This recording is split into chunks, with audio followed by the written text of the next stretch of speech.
Going back decades, ever since Vietnam. And if you study every conflict since, you'll see how the Pentagon and the political types have outmaneuvered the media. And the media has allowed it to happen. They show up, they do what they're told, and they tell the story that certain people want them to tell. And that's what we call, quote-unquote, news. I would go on television in the United States, and Fox News and the CNBC and the like, and I would talk about the importance of applying, the Geneva Conventions, and how, in fact, the Geneva Conventions protect everybody. They protect American soldiers just like they protect, they protect the good guys just like they protect the bad guys. And I'm treated like, like a traitor, like I'm committing treason.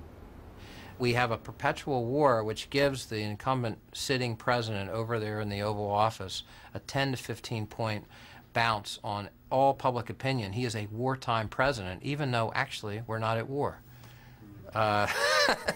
There's something really weird here. The truth, fact is fiction, fiction is fact, war is peace, peace is war. What the hell's going on here? I mean, Mr. Bush has very cleverly manipulated the fear, the anxiety that 9/11 sprang upon the people of New York and ultimately the entire country. And every time he wants to jack up his ratings, he simply stirs up the fear pot by upgrading the level of impending danger without any specifics, of course. I think it's a very ugly game that's being played on the Americans. There's something so similar between our administration and Al-Qaeda in its certainty that God is on its side that is laughable. And that the American people should fall for this line hurts me more than I can tell you. Norman Mailer wrote the other day that he believed that America had entered a pre-fascist state. What's your view of that? Well, in a way, and I'm not saying this to be cynical, but I hope he's right, because there are others that are saying we are already in a fascist sort of mode. If you say something often enough, the people will begin to believe it. And that strategy has been applied with, unfortunately, great success by this administration. Weapons of mass destruction, Al-Qaeda, Iraq ties, other evidence being adduced to justify an unprovoked war. And so, yeah, I think we ought to all be worried about fascism. I think the rest of us should be extremely concerned. We've seen total disregard for the United Nations Charter and its fundamental concepts. We've seen rejection of international law and the respect for sovereignty of other countries. We've seen a preemptive strike against a sovereign state which is outrageous in concept and dangerous in consequence, and something we should all worry about. And every country that now is threatened by Mr. Bush, which is his habit, whether it's Iran or North Korea or Syria or Libya or others, it's an outrage that we should stand by and allow these countries to be threatened by a man so dangerous that he's willing to sacrifice American lives and, worse, the lives of others, whether they're Iraqis or Afghanis and possibly Syrians and others, in some mad aggression.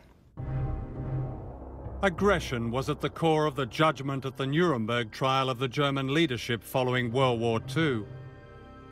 The judges decided that unprovoked aggression was the supreme international war crime, which contained all the evils of other war crimes. Blair and Bush have found ways of justifying, of course, the wars, both against Afghanistan and against Iraq, in terms of particular circumstances or the violation of particular requirements. But it seems to me that these wars are indeed acts of aggression as defined at Nuremberg and in previous agreements, and that in a sense both Bush and Blair are guilty and could stand in the dock accused of waging aggressive war. The United Nations was founded so that we would never forget the crimes of great power Are we now in danger of forgetting? Do we forget the lies that justified the conquest of Iraq and disguised America's plans to dominate all the world? Do we forget that the British government has announced, for the first time, that it's prepared to launch an attack with nuclear weapons, echoing yet again George Bush? And do we accept a distortion of intellect and morality that empties noble words like democracy and liberation of their true meaning, that says it's wrong for a terrorist to kill innocent people, but right for governments to commit the same crimes in our name? The answer is that we need not accept any of this if we recognize that there are now two superpowers. One is the regime in Washington, the other is public opinion, now stirring all over the world, perhaps as never before. Make no mistake, it's an epic struggle. The alternative is not just the conquest of faraway countries, it's the conquest of us, of our minds, our humanity, and our self-respect. If we remain silent, victory over us is assured.